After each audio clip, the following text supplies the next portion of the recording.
दुनिया में हो दुनिया का तलबगार नहीं हो,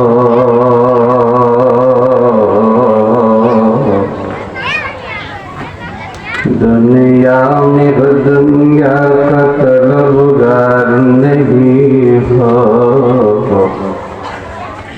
बाजार से गुजर हो खरीदार नहीं हो,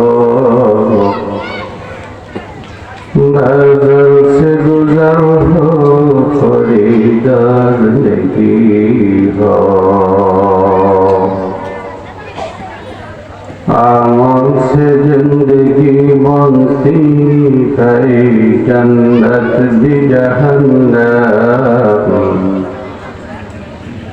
आमों से जिंदगी बनती है जन्नत भी जहन्नम। ये खास अपनी फितरत में है, न नूरी है न नारी, ये खास अपनी फितरत में है, न नूरी है न नारी। जगह जी लगाने की दुनिया नहीं है, जगह जी लगाने की दुनिया नहीं है, यह इबरत की जा है तमाशा नहीं है, यह इबरत की जा है तमाशा नहीं है। কিয়ামতের দিন আমার আল্লাহুম্মা সাল্লি আলা তো হবে না, যারা আমার নবীর সাথে থাকবে আমি আল্লাহ বললাম তারাও অপমানিত হবে না। কাজেই অনুসরণ করব কার? আওয়াজ দিয়ে বলুন কার?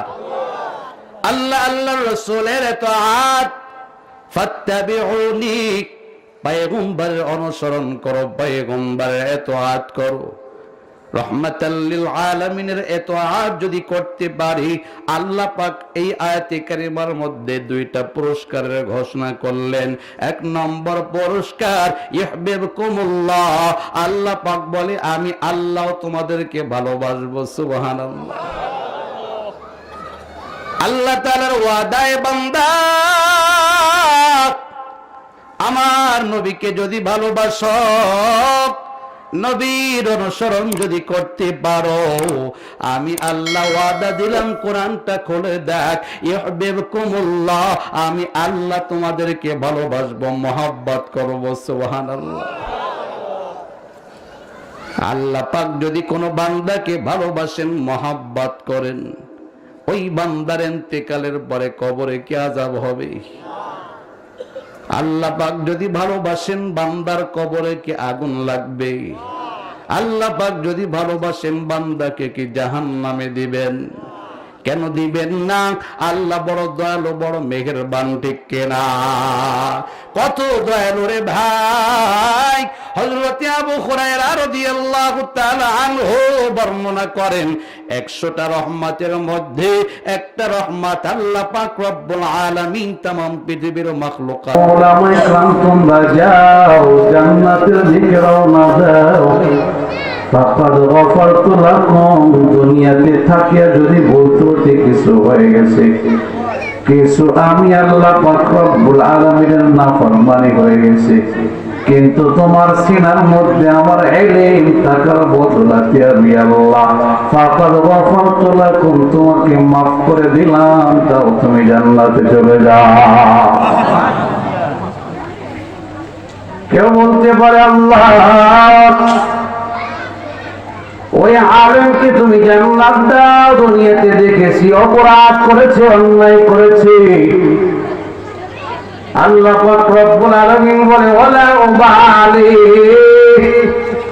কারো কোনো অভিযোগ চলবে না, কারো কোনো কথা চলবে না, আমি আল্লাহ কারো কোনো পরোয়া করব না।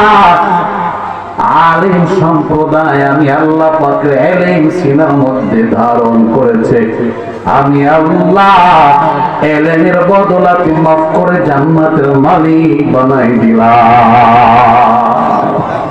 সুবহানাল্লাহ, আওয়াজ দিয়ে বলেন না সুবহানাল্লাহ। হায় হায়, এই আল্লাহর গোলাম এমপি মন্ত্রীর সাথে যাদের সম্পর্ক, যদি একটু ভুল করে, অন্যায় করে, প্রধানমন্ত্রী মাফ করলে যদি কেউ বলে আপনি কে মাফ করে দিলেন, প্রধানমন্ত্রী বলবে সে তো আমার লোক, মাফ না করে কি করব। এমপি মন্ত্রীর সাথে যার সম্পর্ক, তার সাথেও যদি আমরা সম্পর্ক লাগাই, আমরা একটু অপরাধ করলে আমাদেরকেও মাফের ঘোষণাটা দেওয়া হয়। আপনারা যারা আলেমদেরকে মহাব্বত করেন, কোরআনের পাখিদেরকে মহাব্বত করেন, কসম খোদা আমার আল্লাহ পাক শুধু আলেমদেরকে মহাব্বত করে মাফ করবে না, না, আলেমদের সাথে যারা মহাব্বত রাখবে তাদেরকেও মাফ করে জান্নাতের মালিক বানাবে। আর এলাকায় বহুত মানুষ আছে, সবাই তো আলেম মহাব্বত করে না, মাদ্রাসা সবাই মহাব্বত করে না। হাজার শুকর আল্লাহ পাক রব্বুল আলামিন আপনাদের দিলের মধ্যে আলেমদের প্রতি মহাব্বত ঢেলে দিয়েছেন, মাদ্রাসার প্রতি ভালোবাসা ঢেলে দিয়েছেন, যার কারণে দুনিয়ার সব কাজকর্ম বাদ দিয়া ওলামা ইকরামের মজমায় বসে আছেন, ঠিক কিনা? ওলামা ইকরামকে যখন আমার আল্লাহ জান্নাতটা দান করবে, ওলামা ইকরাম একা জান্নাতে যাবে না।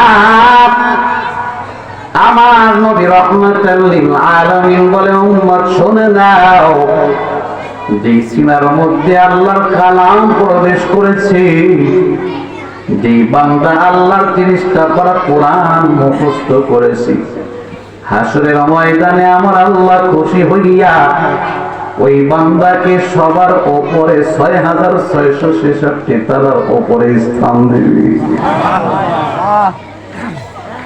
যেই আব্বা, যেই মা তার সন্তানটাকে মাদ্রাসায় ভর্তি করলো, মাদ্রাসায় পড়াইলো, হাফেজ কোরআন বানাইলো, আল্লাহ পাক রব্বুল আলামিন হাসরের ময়দানে খুশি হইয়া ওই মা বাবার মাথার উপরে নূরের মুকুট পরিধান করায় দিবে। কিছুক্ষণ পরে আমাদের হেফজখানা থেকে একদম ছাত্র এবার হাফেজ হয়েছে, পাগড়ি দেওয়া হবে। সুবহানাল্লাহ বলেন। এই আল্লাহর গোলাম, এই হাফেজ কোরআন যখন